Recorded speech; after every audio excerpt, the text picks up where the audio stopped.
ഗുരുവിന് നമസ്കാരം.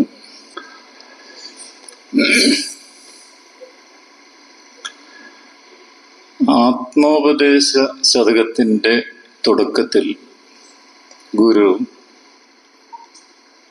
ഒരു പ്രാർത്ഥന പോലെ തെരുതെര വീണ് വണങ്ങി ഓതിടേണം എന്ന് പറഞ്ഞിട്ട് ആദ്യമായി പറയുന്നത്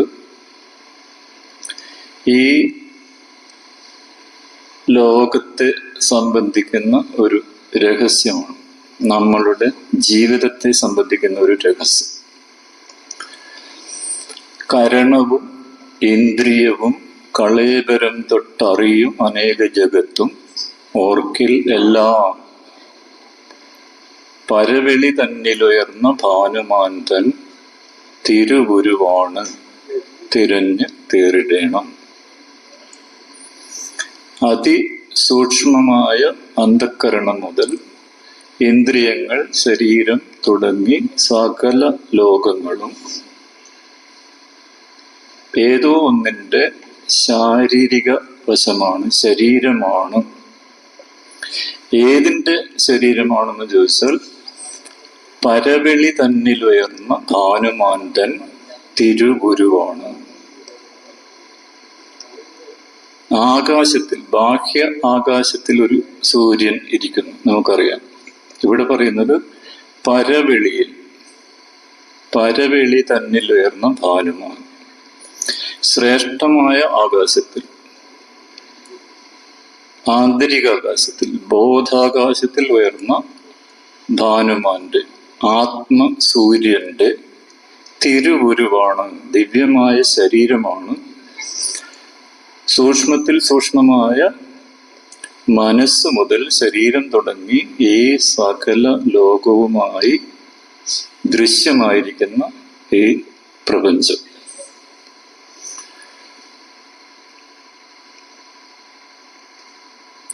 തിരഞ്ഞു തേറിടണം. ഇതേ കാര്യം തന്നെ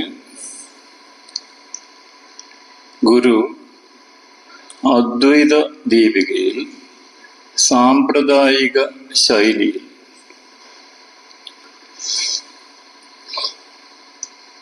ഇതേ കാര്യം തന്നെ വെളിപ്പെടുത്തുന്നു.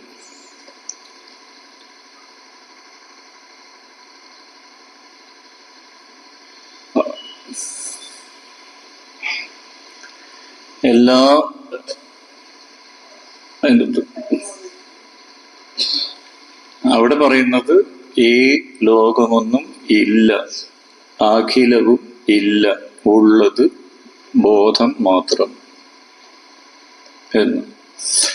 ഇവിടെ പറയുന്നത് അതേ കാര്യം തന്നെ.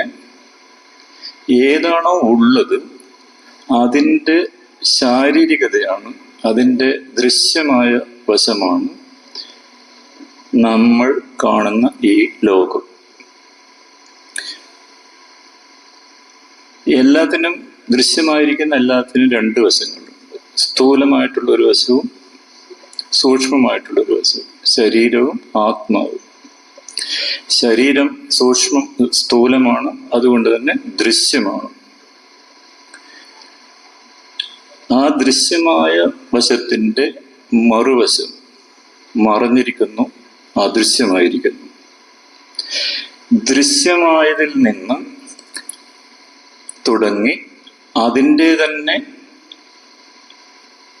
മറഞ്ഞിരിക്കുന്ന അദൃശ്യവശത്തെ കണ്ടെത്തുന്നതിനുള്ള അന്വേഷണമാണ് ആധ്യാത്മികത എന്ന് പറയുന്നത്.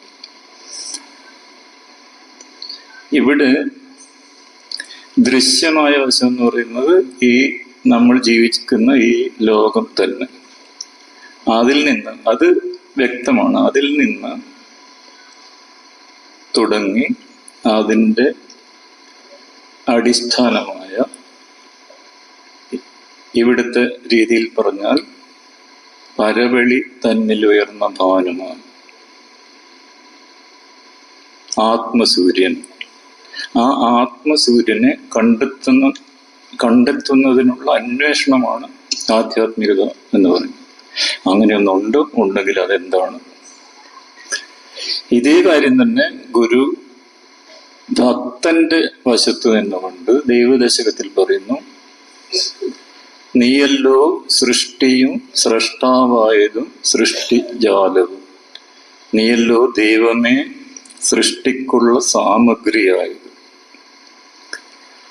സൃഷ്ടിയാണ് ഉള്ളത്. സൃഷ്ടി സദാ നടന്നുകൊണ്ടിരിക്കുന്നു. കടലിൽ തിരമാലകൾ വരുന്നത് പോലെ നിരന്തരമായി ഉണ്ടായി വരുന്നത് പോലെ നിരന്തരമായി സൃഷ്ടിജാലങ്ങൾ ഉണ്ടായി വരുന്നു. സൃഷ്ടി നടക്കുന്നത് കൊണ്ട് തന്നെ ഒരു സ്രഷ്ടാവിനെ സങ്കല്പിക്കേണ്ടി വരുന്നു. എന്നാൽ ഇവിടെ പറയുന്ന സ്രഷ്ടാവ്, സൃഷ്ടി എന്ന് പറയുമ്പോൾ ഒരു ബീജം മുളക്കുന്നു, ചെടിയാകുന്നു, അതിൽ പൂ വിരിയുന്നു, കായുണ്ടാകുന്നു. ഭൂമിയിൽ ഉണ്ടാകുന്ന പൂക്കളെ പോലെ ആകാശത്തിൽ നക്ഷത്രങ്ങൾ വിരിയുന്നു. അങ്ങനെ നിരന്തരമായ സൃഷ്ടി പ്രക്രിയ നടന്നുകൊണ്ടിരിക്കുന്നു. അതുകൊണ്ട് തന്നെ ഒരു സ്രഷ്ടാവിനെ സങ്കല്പിക്കേണ്ടിയിരിക്കുന്നു. എന്നാൽ ആ സ്രഷ്ടാവ് എന്ന് പറയുന്നത്, ഇവിടെ പറയുന്നത്, ചെടിയിൽ ഒരു പൂവുണ്ടാകുന്നത് ചെടിക്ക് വെളിയിൽ നിന്ന് ഒരു സ്രഷ്ടാവ് വന്നിട്ട് അവിടെ വെച്ചു കൊടുക്കുകയല്ല, മറിച്ച് ചെടിയുടെ ആന്തരികതയിൽ തന്നെ അന്തര്യാമിയായിരുന്നു കൊണ്ട് ഈ സൃഷ്ടിപ്രക്രിയ നടത്തുന്ന ഒരു തത്വവിശേഷം.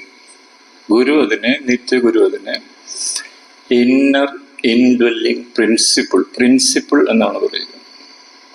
അല്ലാതെ ബൈബിൾ കഥകളിൽ പറയുന്നത് പോലെ മണ്ണ് കുഴച്ച് ഒരു മനുഷ്യനെ ഉണ്ടാക്കുന്ന സ്രഷ്ടാവിനെയല്ല, അതുപോലെയുള്ള സൃഷ്ടാവിനെ പറ്റി അല്ല ഇവിടെ പറയുന്നത്. ആ സൃഷ്ടാവ് സൃഷ്ടിക്ക് വെളിയിലിരിക്കുന്നു, സൃഷ്ടിയിൽ നിന്നും അന്യമായിരിക്കുന്നു. ഇവിടെ സൃഷ്ടിയുടെ ആക്കമ്മേ അന്തര്യാമിയായിരുന്നു കൊണ്ട് സൃഷ്ടിപ്രക്രിയ നടത്തുന്ന ഒരു സ്രഷ്ടാവ്, ഇന്നർ ഇൻഡ്വെല്ലിംഗ് പ്രിൻസിപ്പിൾ. നീയല്ലോ സൃഷ്ടിക്കുള്ള സാമഗ്രിയായത്. അങ്ങനെയുള്ള സൃഷ്ടിജാലങ്ങൾ കൊണ്ട് നിറഞ്ഞ ഈ ലോകം, ആ ലോകത്തിന്റെ സ്റ്റഫ്, അതിൻ്റെ അസംസ്കൃത വസ്തു എന്താണെന്ന് ചോദിച്ചാൽ, നീയല്ലോ സൃഷ്ടിക്കുള്ള സാമഗ്രിയായത്. നീ തന്നെയാണ് അതിനുള്ള അസംസ്കൃത വസ്തുവായിരിക്കുന്നത്. എന്തുകൊണ്ടെന്നാൽ നീ തന്നെയേ ഉള്ളൂ. അങ്ങനെ വരുമ്പോൾ ദൈവം തന്നെയാണ് ഈ ലോകമായി തീർന്നിരിക്കുന്നത്. ദൈവം തന്നെയാണ് ഈ ലോകമായി വിടർന്ന് വിലസുന്നത്. ദൈവത്തിൻ്റെ പ്രകട ഭാവമാണ് ഈ ലോകം. ദൈവം തന്നിരിക്കുന്ന വരദാനമാണ് ആ തരത്തിൽ നോക്കിയാൽ നമ്മളുടെ ജീവിതം. എന്നാൽ സാമ്പ്രദായിക വേദാന്തത്തിൽ പറയുന്നത് ലോകമേ ഇല്ല അഖിലവും, ഉള്ളത് നിജബോധമാത്രം. ബോധം മാത്രമേ ഉള്ളൂ. അതിനെ ഒന്നുകൂടി ബലപ്പെടുത്തുന്ന രീതിയിൽ അതേ കൃതിയിൽ തന്നെ ഗുരു വളരെ ലളിതമായിട്ട് പറയുന്നു, വസ്ത്രം പിരിച്ചു നോക്കിയാൽ നൂലേ ഉള്ളൂ. നൂല് ഊടും പാവുമായി പ്രത്യേക രീതിയിൽ ക്രമീകരിച്ചിരിക്കുന്നതിനാണ് നമ്മൾ വസ്ത്രം എന്ന് പറയുന്നത്. ആ വസ്ത്രത്തെ പിരിച്ചു നോക്കിയാൽ നൂല് തന്നെയുള്ളൂ, വസ്ത്രം അപ്രത്യക്ഷമാകുന്നു. നൂല് പിരിച്ചു നോക്കിയാൽ പഞ്ഞിയാണത്, അവിടെ നൂല് അപ്രത്യക്ഷമാകുന്നു. അതുപോലെ ഇതേ വിശ്ലേഷണം തുടരുകയാണെങ്കിൽ, പിരിച്ച് ചെല്ലുകയാണെങ്കിൽ, പഞ്ഞി എന്ന് പറയുന്നത്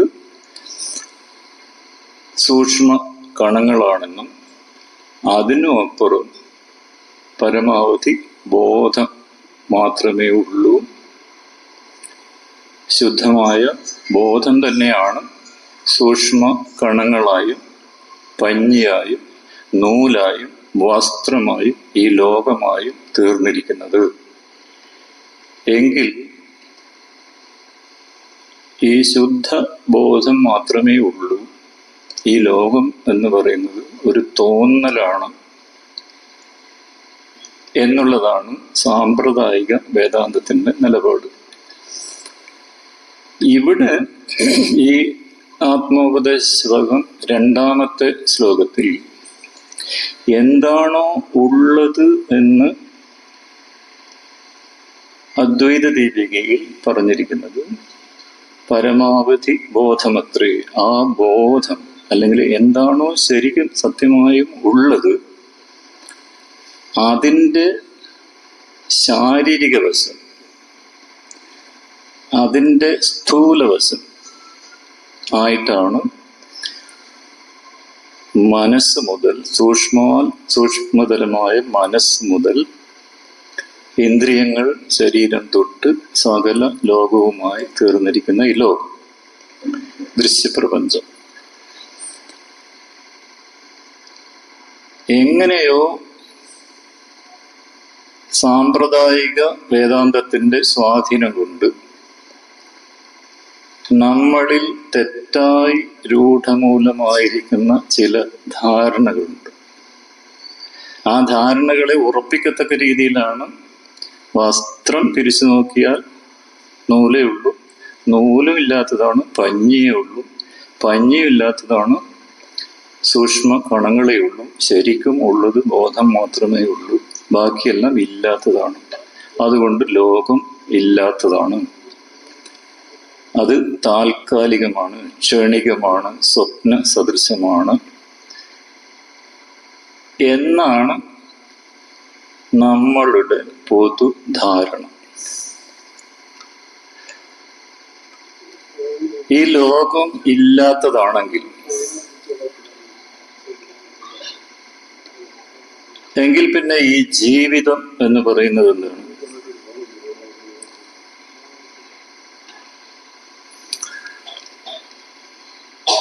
ലോകം ഇല്ലാത്തതാണെങ്കിൽ ജീവിതം എന്ന് പറയുന്നത് എന്താണ്?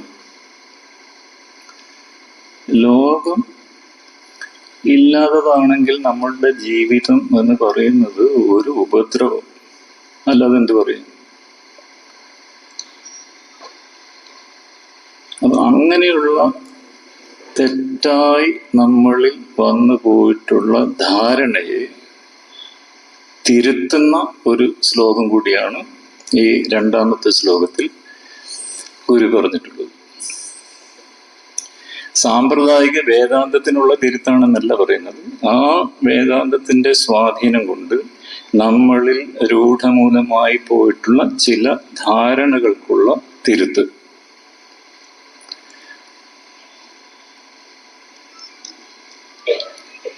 ഈ ലോകം എന്ന് പറയുന്നത് പരവെള്ളി തന്നിലുയർന്ന ഭാനുമാന്റെ തിരുവുരുവാണ്. വെറും ശരീരമാണെന്നല്ല പറയുന്നത്, തിരുവുരുവാണ്, ദിവ്യമായ ശരീരമാണ്. ദൈവദശകത്തിൽ ദൈവം തന്നെയാണ് ഈ ലോകമായി തീർന്നിരിക്കുന്നത്, ദൈവം തന്നെയാണ് ഈ ലോകമായി വിടർന്ന് വിലസുന്നത്, ദൈവം തന്നെയാണ് ഈ ദൃശ്യ പ്രപഞ്ചമായി പ്രകടഭാവം കൈക്കൊണ്ടിരിക്കുന്നത് എന്ന് പറയും. ഈ ലോകം ആ തരത്തിൽ നോക്കിയാൽ ദൈവികമാണ്. ആത്മോപദേശകം 2-ാമത്തെ ശ്ലോകത്തിൽ തിരുഗുരുവാണ്, ദൈവികമാണ്, ദിവ്യമായ ഗുരുവാണ്, ദിവ്യമായ ശരീരമാണ്. ദിവ്യമായ ഒന്നിന്റെ ശാരീരികതയും ശരീരവും ദിവ്യമായിരിക്കാനേ നിവൃത്തിയുള്ളൂ. ആ തരത്തിൽ ഈ ലോകത്ത് അത് ദൈവികമാണ്, ദിവ്യമാണ് എന്ന് നമ്മൾ വേണ്ടതുപോലെ മനസ്സിലാക്കുകയാണെങ്കിൽ എങ്കിൽ അതിനെ ദിവ്യമായിട്ട് തന്നെ വേണം കൊണ്ടു നടക്കാൻ. അത് നമ്മൾ വേണ്ടതുപോലെ മനസ്സിലാക്കുകയാണെങ്കിൽ പിന്നെ നമുക്ക് എങ്ങനെയാണ് പ്രകൃതിയെ നശിപ്പിക്കാൻ കഴിയുക? എങ്ങനെയാണ് നമ്മളുടെ ചുറ്റുപാടുകളെ മലിനപ്പെടുത്താൻ കഴിയുക? എങ്ങനെയാണ് ഈ ജീവിതത്തെ നരകമാക്കാൻ കഴിയുക?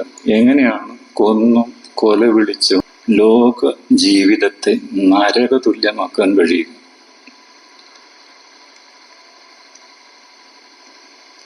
പൊതുവെ അപ്രിയമായ സത്യങ്ങൾ പറയരുത് എന്നുള്ളത് നമ്മൾ അംഗീകരിച്ചിട്ടുള്ളൊരു കീഴ്വഴക്കമാണ്. അത് ഓർത്തുകൊണ്ട് തന്നെ പറയട്ടെ. അപ്രിയ സത്യങ്ങൾ പറയരുത് എന്നുള്ളിടത്തു നിന്നും മാറി നമ്മളിന്ന് പ്രിയമുള്ള കള്ളങ്ങൾ പറഞ്ഞ് ഈ ലോകത്തിന് നാശകാരികളായ ശക്തികളെ തലോടുന്നിടം വരെ കാര്യങ്ങൾ എത്തിയിരിക്കുന്നു. അത് ഏത് IAS കാര്യമാണെങ്കിലും എത്ര സുന്ദരമായ പുഷ്പിതമായ വാക്കുകൾ ഉപയോഗിച്ച് എത്ര മധുരമായ കള്ളങ്ങൾ കൊണ്ട് ആയിരുന്നാലും ഈ നാശങ്ങളെ സുഖിപ്പിക്കുന്ന ഏർപ്പാട് അപലപനീയമാണ്, അസഹനീയമാണ്, ഒരിക്കലും പ്രോത്സാഹിപ്പിക്കാവുന്നതല്ല. പറഞ്ഞു വരുന്നത് രണ്ട് വശങ്ങളിരിക്കുന്നു. സൂക്ഷ്മമായ ഒരു വശം, സ്ഥൂലമായിട്ടുള്ള ദൃശ്യവശം.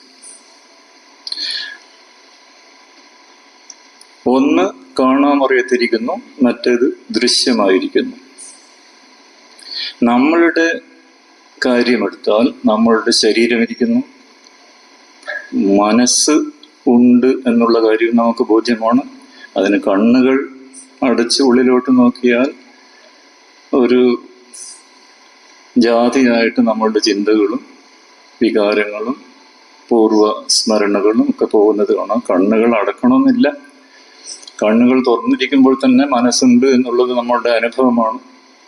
ഏതെങ്കിലും ഒരുത്തൻ, നമ്മളുമായിട്ട് ഒരു ബന്ധവുമില്ലാത്ത ഒരുത്തൻ അന്യായമായി എന്തെങ്കിലും തോന്നിയാസം പറഞ്ഞാൽ നമ്മളുടെ മനസ്സ് കലുഷിതമാകും. മനസ്സുണ്ട് എന്നുള്ളത് ഒരു വാസ്തവമാണ്, നമ്മുടെ അനുഭവമാണ്.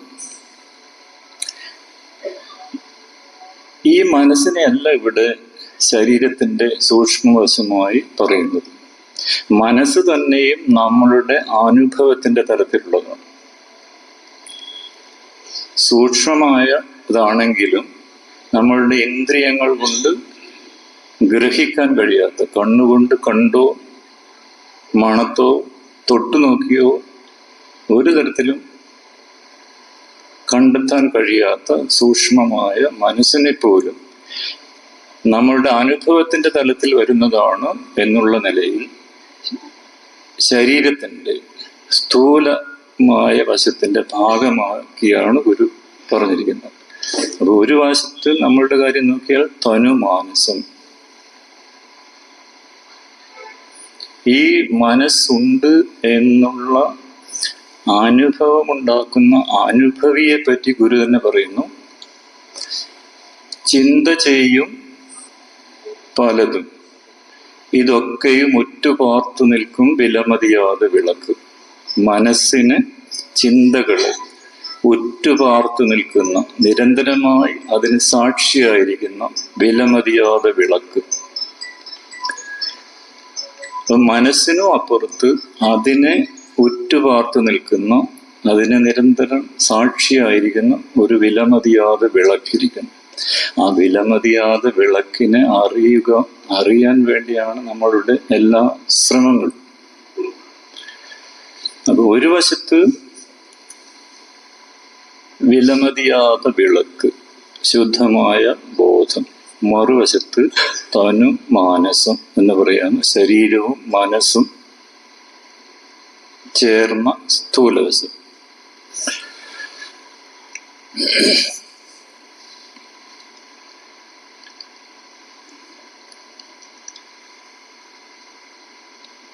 വേറൊന്നും പറയാനുള്ളത്, ഗുരു ഇത്രയും വ്യക്തമായി പറഞ്ഞിട്ട് ഇത് തിരുവുരുവാണ്,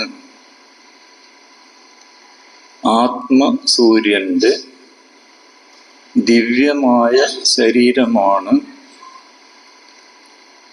ഈ ദൃശ്യപ്രപഞ്ചം എന്ന് വളരെ വ്യക്തമായി സ്പഷ്ടമായി പറഞ്ഞിട്ടും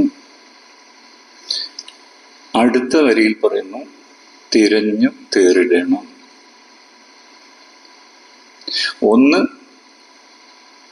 നമ്മൾ മനസ്സിലാക്കേണ്ടുന്നത്, ഇത് തിരുവുരുവാണെങ്കിൽ, ദിവ്യമായ ശരീരമാണ് എങ്കിൽ അതിനെ നമ്മൾ ദിവ്യമായി തന്നെ കൊണ്ടു നടക്കണം. എങ്ങനെയാണോ നമ്മളുടെ ശരീരത്തെ നമ്മൾ ഏറ്റവും സുന്ദരമായി, ഏറ്റവും ആരോഗ്യത്തോടെ നിരന്തരമായി പുലർത്താൻ ശ്രമിക്കുന്നത്, അതുപോലെ വേണം ദൈവത്തിൻ്റെ ശരീരമായിരിക്കുന്ന ഈ ലോകത്തെ പരിപാലിക്കുവാൻ. ഒരു കാര്യം. രണ്ടാമത്തേത്, അങ്ങനെയാണ് എന്ന് സുനിശ്ചിതമായി പറഞ്ഞതിന് ശേഷം ഗുരു പറയുന്നു തിരഞ്ഞു തേറിടണം, അന്വേഷിച്ച് കണ്ടെത്തണം. കണ്ടെത്തേണ്ടുന്ന കാര്യം ഇത് തിരുവുരുവാണ് എന്ന് പറഞ്ഞതിന് ശേഷം പിന്നെന്താണ് അന്വേഷിക്കാനുള്ളത്, പിന്നെന്താണ് കണ്ടെത്താനുള്ളത് എന്ന് ചോദിച്ചാൽ,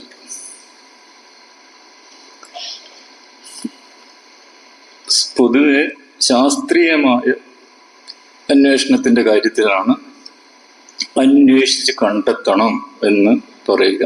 ഇവിടെ ഗുരു അതേ വാക്ക് തന്നെ ഉപയോഗിച്ചിരിക്കുന്നു.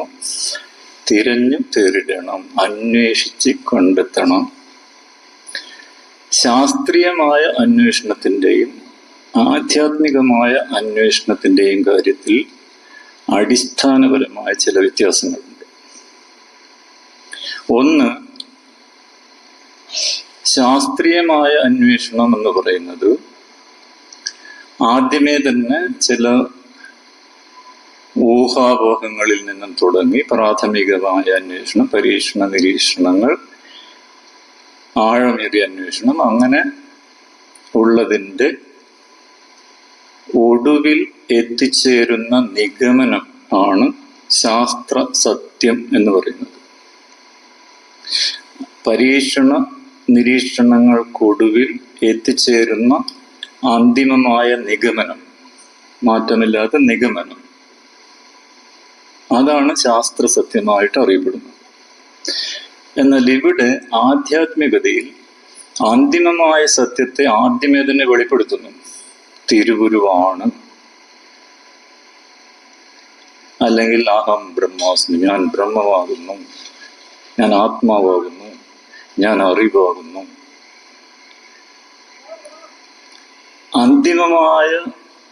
ആത്യന്തികമായ സത്യത്തെ ആദ്യമേ തന്നെ വെളിപ്പെടുത്തുന്നു. വീണ്ടും ചോദിക്കുക, ആത്യന്തികമായ സത്യം കണ്ടെത്തിയല്ലോ, പിന്നെ അതിനപ്പുറം എന്താണ് കണ്ടെത്താനിരിക്കുന്നത്, പിന്നെ എന്താണ് അന്വേഷിക്കാനിരിക്കുന്നത് എന്ന് ചോദിക്കുകയാണെങ്കിൽ, രണ്ടാമത്തെ വ്യത്യാസം, ശാസ്ത്രീയമായ സത്യം ഒരിക്കൽ കണ്ടെത്തി കഴിഞ്ഞാൽ അത് പൊതുവായിട്ടുള്ള സത്യമാണ്. എഡിസൺ ഒരു ബൾബ് കണ്ടെത്തി കഴിഞ്ഞാൽ അനേക കാലത്തെ പരിശ്രമങ്ങൾക്കൊടുവിൽ, അനേകം പരാജയങ്ങൾക്കൊടുവിൽ, വലിയ ദീർഘകാലത്തെ തപശ്ചര്യക്കൊടുവിൽ ഒരു ബൾബ് കണ്ടെത്തി കഴിഞ്ഞാൽ അത് അപ്പോൾ തന്നെ പൊതു സത്യമായി മാറുകയാണ്. അതേസമയം ഗുരുവിനെ പോലൊരാൾ നാം അറിവാകുന്നു, അല്ലെങ്കിൽ 10,000 ആതിഥേയരൊന്നായി വരുന്നതുപോലെ വിവേകവൃത്തി ഉണ്ടായിരിക്കുന്നു. 10,000 സൂര്യന്മാർ പോയിട്ട് ഒരു ചെറിയ ബൾബെങ്കിലും നമ്മുടെ ഉള്ളിൽ പ്രകാശിക്കുന്നില്ല. അങ്ങനെ ഒരു 10,000 ആതിഥേയർ ഒന്നിച്ച് പ്രകാശിച്ചാൽ ഉണ്ടാകുന്ന ഒരു ബോധ ഉദയത്തിലേക്ക് ഗുരു എത്തിച്ചേർന്നിരിക്കുന്നു. അത് ഗുരുവിൻ്റെ മാത്രം സാക്ഷാത്കാരമാണ്. എഡിസൺ ഒരു ബൾബ് ഉണ്ടാക്കി കഴിഞ്ഞാൽ രണ്ടാമതും മൂന്നാമതും ഒരു ബൾബ് ഉണ്ടാക്കാൻ ഇതേ പ്രക്രിയയിലൂടെ അല്ലെ സമാനമായ പ്രക്രിയയിലൂടെ പോകേണ്ടതിൻ്റെ ആവശ്യമില്ല. ആദ്യം ഉണ്ടാക്കിയ ബൾബിൻ്റെ ഒരു കോപ്പി മതി. എന്നാൽ ആധ്യാത്മികതയുടെ തലത്തിൽ കോപ്പിയടി നടക്കത്തില്ല.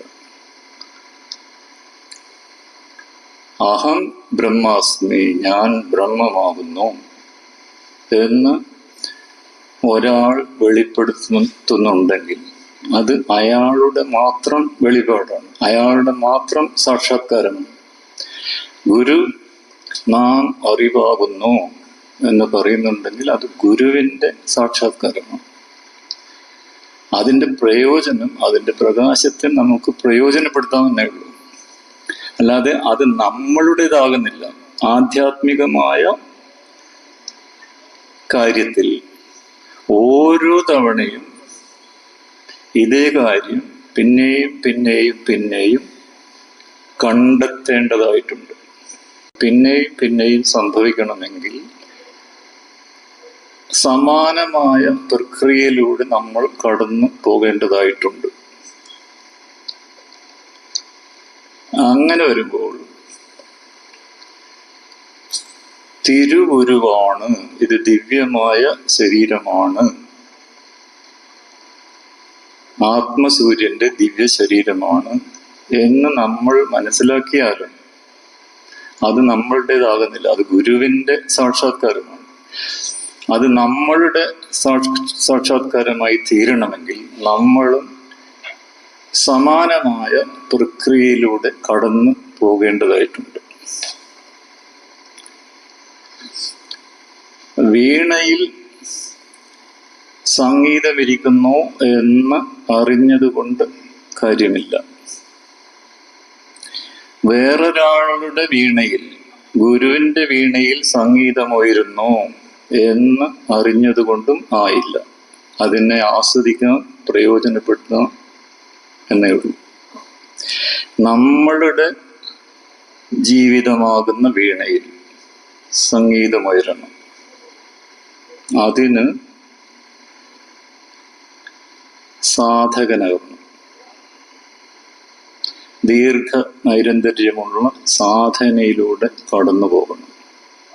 അതിന് ധ്യാനാത്മകമായ ഒരു സമീപനം ആണ് ഉണ്ടാകേണ്ടത്. അത്തരത്തിൽ ധ്യാനാത്മകമായ ഒരു സമീപനം നമ്മളുടെ ഭാഗത്തു നിന്നും ഉണ്ടാകട്ടെ എന്ന് പ്രാർത്ഥിച്ചുകൊണ്ട് ആകെപ്പാടെ പറയാനുള്ളത്, ഈ ലോകം എന്ന് പറയുന്നത് ഇല്ലാത്തതല്ല, ദൈവികമായതിൻ്റെ ശാരീരിക വശമാണ്. അത് ദൈവികം തന്നെയാണ്, ദൈവം തന്നെയാണ് ഇതായി തീർന്നിരിക്കുന്നത്. ദൈവം പ്രകടഭാവം കൈക്കൊണ്ടിരിക്കുന്നതാണ് ഈ ദൃശ്യ പ്രപഞ്ചം. എങ്കിൽ അതിനെ ആ രീതിയിൽ ദൈവികമായി പരിപാലിക്കാൻ, കൊണ്ടു നടക്കാൻ ഉത്തരവാദപ്പെട്ടവരാണ് നമ്മൾ. അതിനെ തള്ളിക്കളയാനുള്ളതല്ല, ത്യജിക്കാനുള്ളതല്ല, നശിപ്പിക്കാനുള്ളതല്ലേ അല്ല.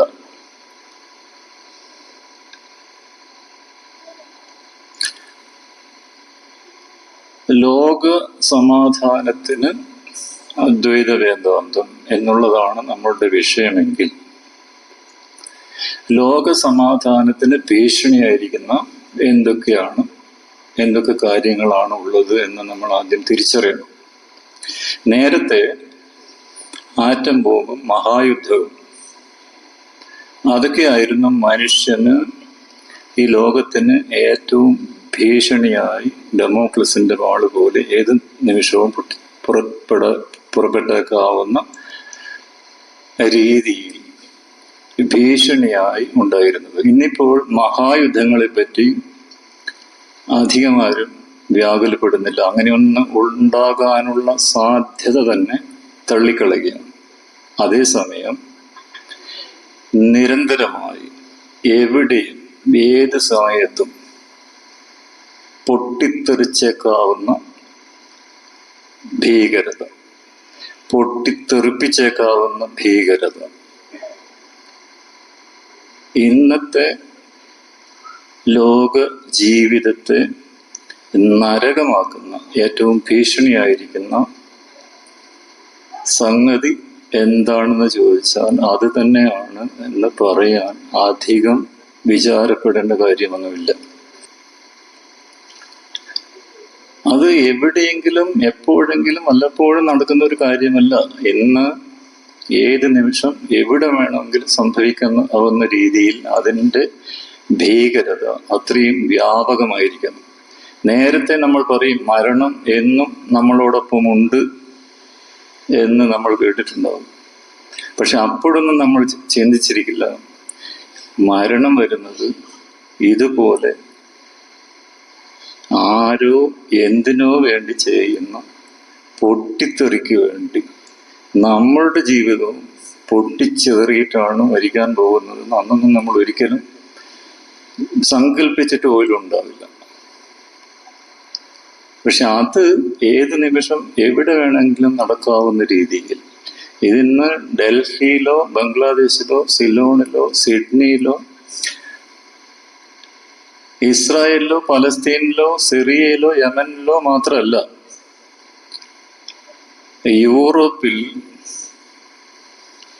യൂറോപ്പ് ആകമാനം അതിൻ്റെ ഭീതിയിലാണ്.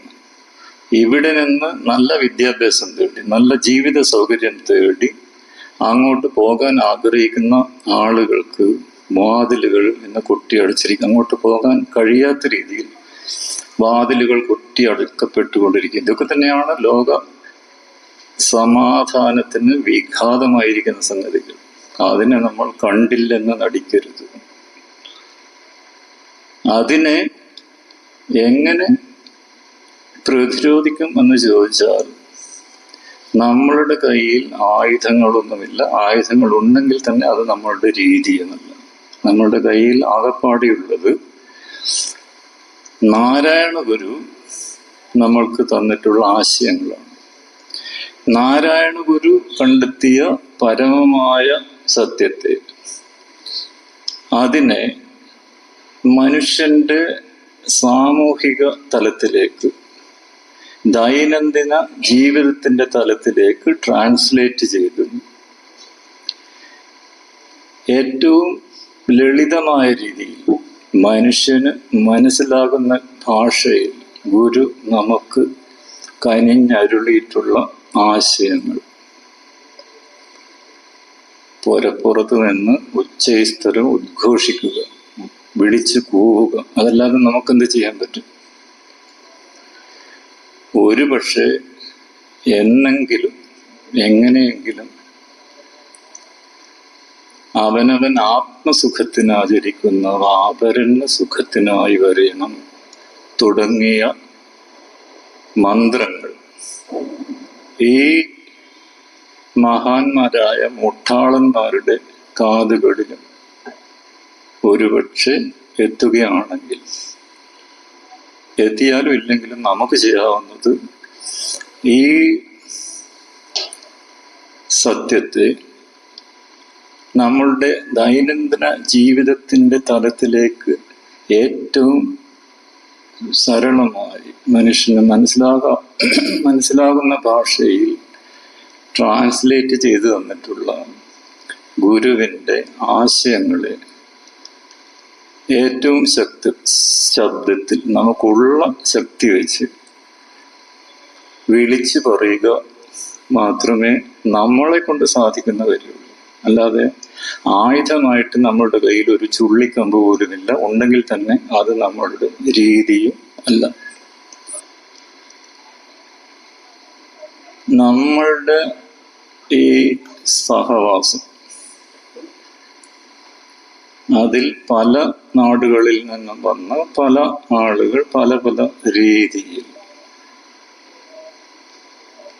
ഒരേ സത്യത്തെ തന്നെ പല പല രീതിയിൽ പറഞ്ഞും പറയാതെയും ഒക്കെ ഒരാഴ്ചക്കാലം നമ്മളിവിടെ കേട്ടും കേൾക്കാതെയൊക്കെ കഴിഞ്ഞ് പോകുന്നു. ആ യാഥാർത്ഥ്യം എങ്ങനെ പ്രയോജനപ്പെടുത്തണം എന്ന് ചോദിച്ചാൽ, നമ്മൾ ഏതായാലും ഒരു അന്വേഷണത്തിന് ഒരുമ്പെട്ടിറങ്ങിയിരിക്കുകയാണ്. ആ അന്വേഷണത്തെ വീണ്ടും വീണ്ടും വീണ്ടും ഓർമ്മിപ്പിക്കുന്ന തരത്തിലായിരിക്കണം നമ്മളുടെ പ്രബന്ധങ്ങൾ, അല്ലെങ്കിൽ മൗനം. ഓർമ്മിപ്പിക്കുക മാത്രമല്ല, അതിനെ സപ്പോർട്ട് ചെയ്യുകയും അതിനെ സാക്ഷാത്കരിക്കുന്നതിനുള്ള ഒരു പ്രചോദനമാവുകയും ചെയ്യുകയാണെങ്കിൽ നമ്മളുടെ ഈ സഹവാസം കൊണ്ട്, എത്ര സഹവാസം കഴിഞ്ഞാലും അതിൻ്റെയൊന്നും യാതൊരു പ്രയോജനവും തൊട്ടു തീണ്ടിയിട്ടില്ലാത്ത മഹാന്മാർ നമ്മളുടെ ഇടയിൽ തന്നെ ഇരിക്കുന്നു എന്ന് അറിഞ്ഞുകൊണ്ട് തന്നെ പറയട്ടെ, ശുഭാപ്തി വിശ്വാസത്തോടുകൂടി നമ്മളുടെ വാക്കും നോക്കും, നമ്മളുടെ വാക്കും മൗനവും, നമ്മളുടെ വാക്കും സാമീപ്യവും, നമ്മളുടെ വാക്കും അല്ലാത്തതും എല്ലാം കൊണ്ട് ഈ ഒരാഴ്ചക്കാലം നമ്മൾ ഏതൊരു അന്വേഷണത്തിനാണോ ഇറങ്ങി പുറപ്പെട്ടിരിക്കുന്നത് അതിനെ വീണ്ടും വീണ്ടും ഓർമ്മിപ്പിക്കത്തക്ക രീതിയിൽ, അതിനെ കുറെ കൂടി ത്വരിതപ്പെടുത്തുന്നതിന് ഉതകുന്ന രീതിയിൽ ആവുകയാണെങ്കിൽ അത് അദൃശ്യമായ അത്രയും നേർത്തതാണെങ്കിൽ പോലും അർത്ഥവത്താണ്. അതാണ് ഇതുപോലുള്ള സഹവാസം കൊണ്ട് നമുക്ക് കിട്ടാവുന്ന പ്രയോജനം.